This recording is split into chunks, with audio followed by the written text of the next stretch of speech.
में मैं हूं राजेश राज और हमारे साथ हैं खास मेहमान देश के रेल मंत्री, सूचना और प्रसारण आईटी मंत्री अश्विनी वैष्णव जी बजट पर खास तौर पर बातचीत करने के लिए। सबसे पहले सर बहुत बहुत स्वागत आपका डीडी न्यूज में। सर, कहा जा रहा है कि जो कैपिटल एक्सपेंडिचर है वो 2 लाख करोड़ से सीधा 12 लाख करोड़ की छलांग उसने लगाई है। 2014-15 में 2 लाख और अब 12 लाख करोड़। क्या प्रतिक्रिया है आपकी? माननीय प्रधानमंत्री जी ने विकसित भारत बनाने का जो संकल्प लिया है उसमें देश में पूरी तरह से नया इंफ्रास्ट्रक्चर बनाना है जिससे कि देश की प्रोडक्टिविटी बढ़े और जीवन में हर एक व्यक्ति के जीवन में एक बड़ा परिवर्तन आए। इसीलिए जो कैपिटल एक्सपेंडिचर है यानी हम हमारी मूलभूत सुविधाओं पे कितना खर्च करते हैं उसको 2 लाख करोड़ से बढ़ा के 12 लाख करोड़ किया है और उसका बेनिफिट आपको सब जगह दिखाई देगा। किस तरह से 58,000 किलोमीटर हाईवे बने, किस तरह से 35,000 किलोमीटर नए रेलवे ट्रैक बने। ये सब जो आप इतना बड़ा परिवर्तन देश में देख रहे हैं और उसमें कैपिटल एक्सपेंडिचर का बहुत बड़ा बेनिफिट है और इसके कारण रोजगार में बहुत वृद्धि हुई है। आप अगर फॉर्मल एम्प्लॉयमेंट क्रिएटेड अगर देखें तो आज ऑन एन एवरेज महीने में 20 लाख नया रोजगार क्रिएट हो रहा है फॉर्मल सेक्टर में। तो क्या सर माना जाए कि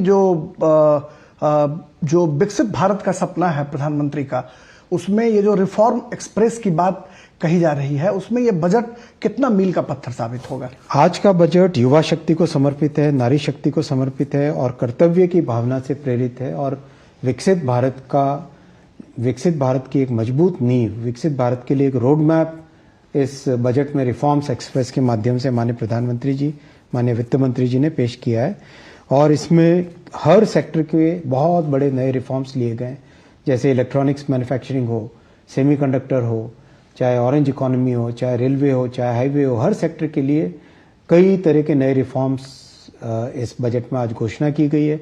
आने वाले समय में और भी कई नए रिफॉर्म्स आएंगे। बीते कुछ समय में जीएसटी के रिफॉर्म्स हुए, लेबर कोड नया लागू हुआ, रेलवे में कई रिफॉर्म्स हुए, कई तरह के रिफॉर्म्स, एफटीए की घोषणा हुई, कई तरह के नए रिफॉर्म्स इन 10 वर्षों में माननीय प्रधानमंत्री जी ने किए। सर, बुलेट चलाने का सपना जो है लगातार प्रधानमंत्री जी उसकी बात कर रहे हैं और आप दिन रात मशक्कत भी कर रहे हैं। क्या लगता है कि semi high speed train Vande Bharat के बाद अब जो 7 हाई स्पीड रेल कॉरिडोर देने की बात इस बजट में की गई है, माना जाए कि बुलेट का सपना जल्द ही साकार होगा? बिल्कुल। जिस तरह से अहमदाबाद और मुंबई के बीच में पहले हाई स्पीड कॉरिडोर का जो प्रोग्रेस है उस प्रोग्रेस से प्रेरित होकर माननीय प्रधानमंत्री जी ने आज जो नया अनाउंसमेंट करवाया है, वित्त मंत्री जी ने आज अपने बजट के स्पीच में 7 नए हाई स्पीड कॉरिडोर्स की घोषणा की है। चेन्नई बेंगलुरु, इससे चेन्नई और बेंगलुरु के बीच में यात्रा 1 घंटे 13 मिनट की हो जाएगी। बेंगलुरु से हैदराबाद मात्र 2 घंटे की जर्नी रह जाएगी। चेन्नई से हैदराबाद 2 घंटे 55 मिनट की यात्रा रह जाएगी। आप देखिए, चेन्नई बेंगलुरु हैदराबाद एक तरफ से एक तरीके से सदर्न ट्रायंगल बन जाएगा ये।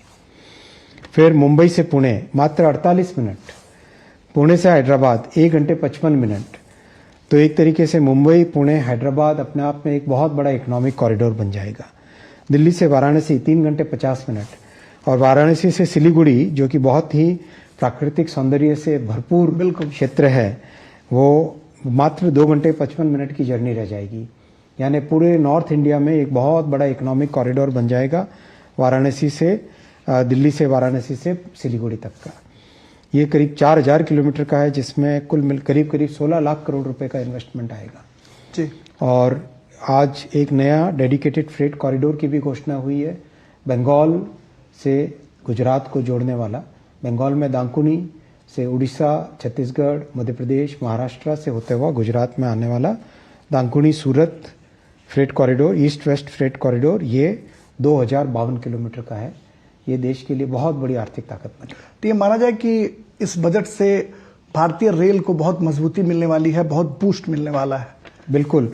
2,78,000 करोड़ रुपए का रिकॉर्ड बजट आवंटित हुआ है और इसके लिए मैं माननीय वित्त मंत्री जी को, माननीय प्रधानमंत्री जी को धन्यवाद देना चाहूँगा। सेफ्टी पे 1,20,000 करोड़ रुपए का इन्वेस्टमेंट होगा और ये 2,78,000 करोड़ रुपए का जो बजट है ये यूपीए के समय से करीब 10 गुना अधिक है। इतना बड़ा फोकस है रेलवे के डेवलपमेंट में। सर, प्रधानमंत्री जी का ऑरेंज इकोनॉमी को लेकर के भी खासा फोकस रहा है और IICT की घोषणा की गई है, Indian institute of creative technology. हमारे दर्शकों को अगर आप समझाना चाहें सीधे शब्दों में, तो इससे आम लोगों को क्या फायदा होगा और क्या है IICT? हम सब जानते हैं कि आज क्रिएटर्स इकोनॉमी बहुत बड़ी एक इकोनॉमी है, जिसमें नौजवान युवा हर तरीके से नई टेक्नोलॉजी का उपयोग करके अपनी कहानी को, अपने आसपास की न्यूज़ को, करंट अफेयर्स को, सबको एक नए तरीके से बताते हैं और इसमें सोशल मीडिया का बहुत बड़ा योगदान भी है। तो इस इकोनॉमी को, जिसमें ऑडियो विजुअल गेमिंग और एनिमेशन, इन सब का कैसे डेवलपमेंट हो, इसके लिए माननीय प्रधानमंत्री जी ने ऑरेंज इकोनॉमी की जो एक संकल्पना की है, इसमें पिछले वर्ष वेव्स का आयोजन किया गया था, जो कि दुनिया भर के लिए एक नया बेंचमार्क बना है जी। अब उसके दौरान स्थापित की गई IICT, Indian institute of creative technologies, उसको 15,000 हाई स्कूल्स और 500 कॉलेजेस के साथ क्रिएटर्स लैब के माध्यम से जोड़ा जाएगा और उससे भविष्य में आने वाले समय में 20 लाख नया रोजगार उत्पन्न होगा। 20 लाख जी। तो ये बहुत बड़ी उपलब्धि होगी आने वाले दिनों में युवाओं के लिए, यानी युवाओं को भी ये बजट जो है वो काफी मजबूती देने वाला है। बिल्कुल, ये बजट युवा शक्ति को समर्पित है, युवा शक्ति से प्रेरित है।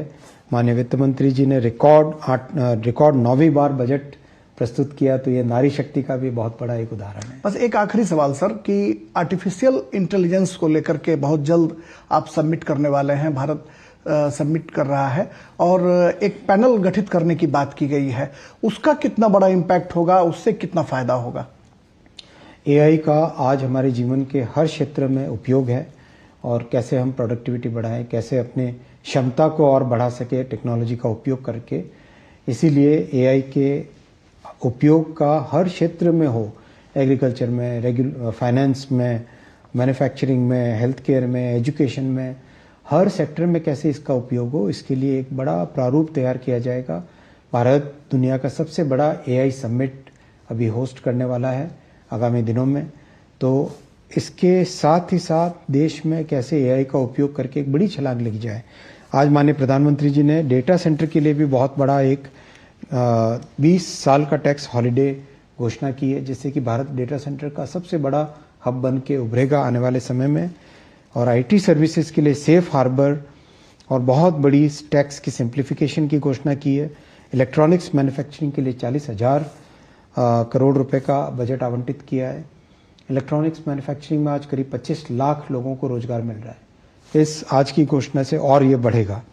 और सेमीकंडक्टर 1.0, सेमिकॉन 1.0 की बहुत अच्छी सफलता के बाद में सेमिकॉन 2.0 से इस इंडस्ट्री को और आगे बढ़ावा देने के लिए माननीय प्रधानमंत्री, माननीय वित्त मंत्री जी ने आज इस बजट के माध्यम से विकसित भारत बनाने का एक नया रोड मैप हमारे सामने रखा है। चलिए, बहुत बहुत शुक्रिया। आप रेल मंत्री अश्विनी वैष्णव, जिनका साफ तौर पर यह मानना है कि ये जो बजट है ये युवा शक्ति को समर्पित बजट है और यह इंडियन इकोनॉमी को तो मजबूत करेगा ही, भारतीय रेल और IT सेक्टर के लिए भी यह मील का पत्थर साबित होने वाला है।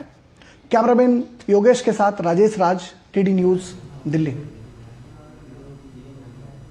तो गागर में सागर नहीं भर दिया? आपको लगता है कि बहुत ही कम शब्दों में बहुत ही